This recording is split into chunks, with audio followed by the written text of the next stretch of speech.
In every group, there's somewhat of a hierarchy. Let's say a group of 4 people. There's always the cool kid, the cool kid's friend, the neutral, and the sideman. But for those who actually aspire to become leaders, in this video I'm going to cover the top 3 things I've seen in leaders in terms of any group.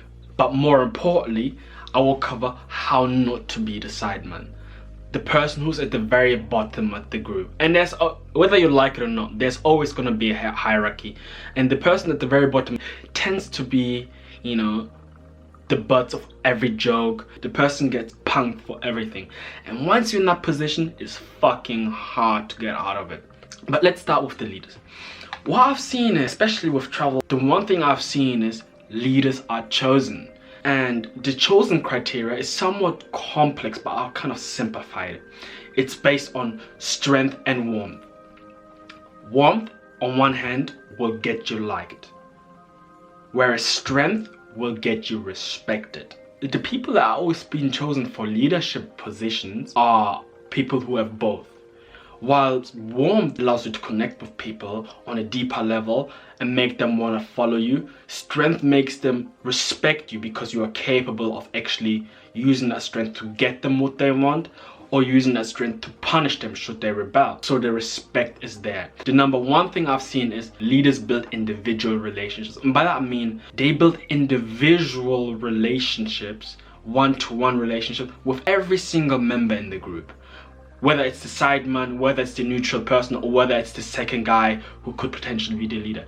They build a kind and respectful relationship, and that actually demonstrates warmth because you're showing that you care about the person and that you have their best interest at heart. As a leader, you've got to be somewhat liked. Anybody that follows a leader he doesn't like is following a dictator. Number 2, I've seen that leaders are people of many traits but master of one. In order to actually be respected, you gotta show that you're capable of making things happen for people.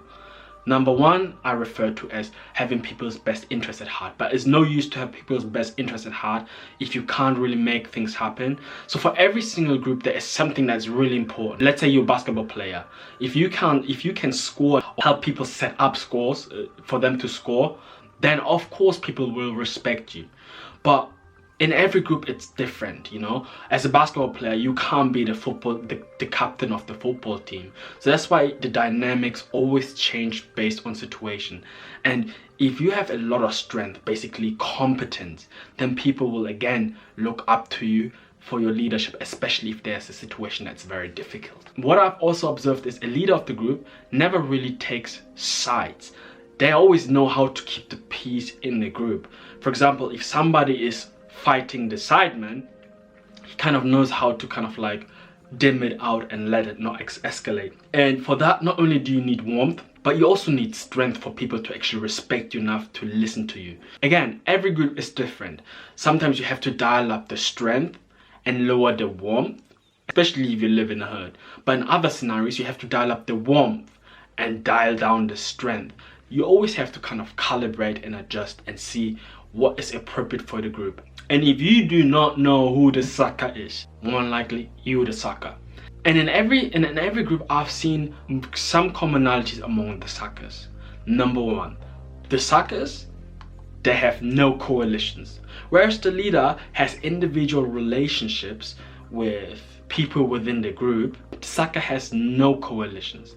In fact, the sucker is always the butt of every joke because nobody is there to defend him. If somebody picks on you who has a lot of friends and you're on your own, it doesn't matter how tough you are.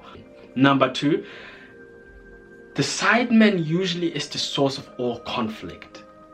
Either it's because people don't respect him enough and pick on him, or he's the one that actually tries to level up and tries to pick on somebody to take his position. And what this does is it just creates friction and awkwardness in the group, and you want to avoid her at all costs. Whereas the leader actually is the peacekeeper and know how to separate people, the sucker is the one that actually causes a lot of the trouble. And lastly, and I think that's the worst, is no contribution. So the sucker is basically just there. He doesn't add anything, any value to the group. So that suggests that he doesn't have strength, whereas the leader can help you to score more points or to get more girls or whatever the group personally values. The sucker is basically, it's just there and actually takes the resources and the energy of everybody else. Whereas the leader has got strength and warmth, the sucker has none of those. Usually he's cold and weak. Weak because he has no coalition, and cold because he's the person of conflict. And if you look at those 6 traits, characteristic traits, you can adopt those in any social situation by being friendly with people individually, by contributing to the group and keeping the peace. In other words, having people's best interests at heart and making it happen for them. Then you're literally on your way to becoming at least not the sucker. And something worth mentioning also is every group values somewhat something, especially among guys. Toughness and competence is valued among guys. A lot of things that can mitigate that is being goofy or being too happy. You don't want to be too jokey and happy around people who are always serious, because that may make them laugh, but that's at the expense of your strength. And you don't want to be too much of a Terminator, tough and like aggressive at the expense of warmth. It's always a balance with each individual and among each group, among each situation. That's why it's somewhat complicated, but once you actually follow the basic guidelines of actually benefiting people and having their best interests at heart, you won't be the sucker. I hope that helps.